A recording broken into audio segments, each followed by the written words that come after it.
How do we continue to encourage children to question and develop their own moral compass in a world that is so determined to tell us what to think?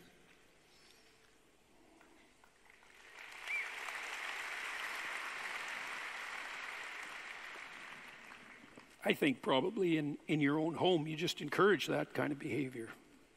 You know, I mean, I think one of the things we did reasonably well with our kids was encourage them to think. We listened to them, right? And negotiated with them. And so if you model that in your home, first of all, that'll alert them to the difference between a functional home and a pathological learning environment. That's a good thing for them to learn. And second, you can help them become sophisticated in their capacity to articulate themselves. A lot of that with kids, I would say, and then this is true for the other people in your life too, is, you know, you might think as a parent, well, I'm not that articulate, how can I help my children? And I would say, listen to them. And if you don't understand what they're telling you, ask them some questions and get them to represent what they're attempting to communicate clearly. You can do people a world of good by listening to them.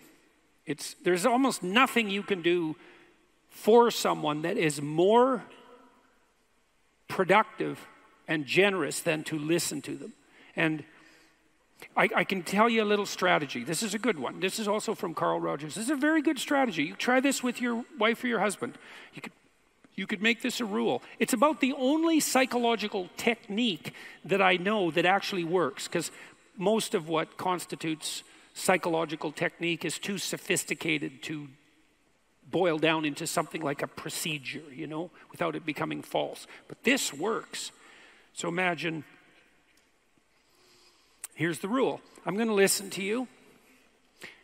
We're discussing some problem we want to solve. I'm going to listen to you. And then I'm going to wait till you tell me that you're done talking, right? So you've said what you have to say.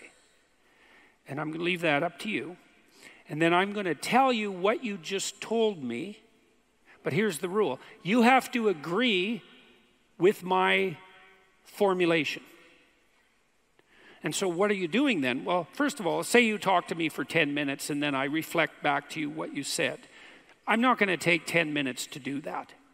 I'm going to have reduced it to its gist. It's sort of like extracting the punchline out of a joke, right? If you go tell someone else about a conversation that you had, you don't duplicate the whole conversation. You reduce it by some mysterious means to its essence, and you communicate that. And so one of the things you do for someone, if you do this, is to reflect back to them the essence of what they said. And if you get that right, they're pretty damn happy with you, because part of what they're trying to do when they're communicating is to reduce what they're communicating to its essence.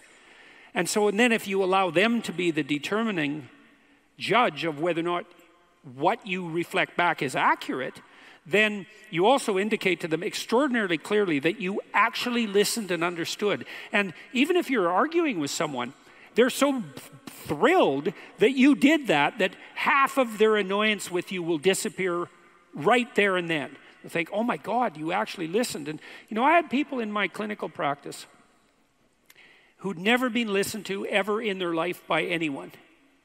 Not their parents, they had no friends, their parents never listened to them, they had no friends, they had nobody close to them. They were so incoherent and inarticulate and suffering from such a backlog of non-communication that it was a miracle to see. And it would take those people thousands of hours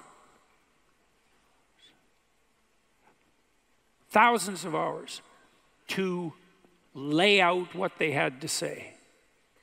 And no one had ever listened to them. You can help people by listening to them in a manner you can hardly imagine. Because what you're doing when you're listening to them is you're actually allowing them to speak themselves into existence in some real sense. Why are they talking to you? Because they want to get something straight. And why don't they just do that by themselves? It's because most people can't do that by themselves. In fact, I don't know if anybody can really do it by themselves. We think by talking. And even when we think by ourselves, we talk, it's internalized, it's still a dialogue. Almost everyone thinks by speaking. And so if they have no one to listen, then they can't think. And if they can't think, then they fall into a pit. And so if you listen, then you facilitate their thinking, and you can encourage them to speak and think. By your careful attention, you can indicate your careful attention by your capacity to reflect and summarize. So you try that. Try that in your life. Just every time you listen to someone from now on, it's like they go off on some communicative tangent. You say, "This is what I think you said. Did I get it right?"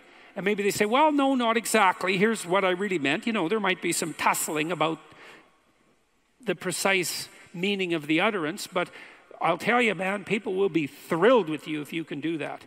And they will. Here's something else that's ridiculously cool about this. If you're bored by people, you are not listening to them. If you listen to them, they will get so interesting that you want to run away from them. Because if you listen to people, they will tell you everything. And that's really something, because once people start to reveal themselves, they get so interesting that it's almost unbearable. It's one of the things I loved about being a clinician, because I could listen to people, and they would tell me who they were, and wow, that was quite the trip, man, because people are very strange and mysterious and remarkable, and even simple people, who weren't sophisticated in any philosophical sense, who weren't educated. Man, if you could get them telling their story, they're so damn interesting that it was unbearable. And you'll know people so well if you listen to them, because they will tell you who they are, and they'll be so happy with you that you're there to allow them to think things through, to facilitate that process. They'll flock to you, and you'll learn so much. It's so useful, and this is such a good technique. This works so well, and you can learn it pretty quickly, and you can implement it, in your own relationship. That's the rules. Like, you get to talk. I'll tell you what you said until you agree with my summary. Then it's my turn. You do the same. Rogers said, if you do that with your partner, your wife or your husband, you'll find that 80% of what you're arguing about will vanish just as a consequence of the process. And then what you'll have left is the actual problem, because you guys might be working out a real problem. But at least you'll only be working out the problem. You won't be facing the consequences of failure to communicate.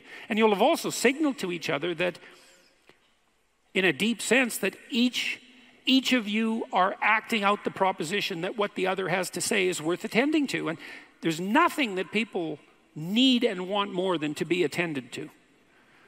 Attention is everything. That's why advertisers pay for it. So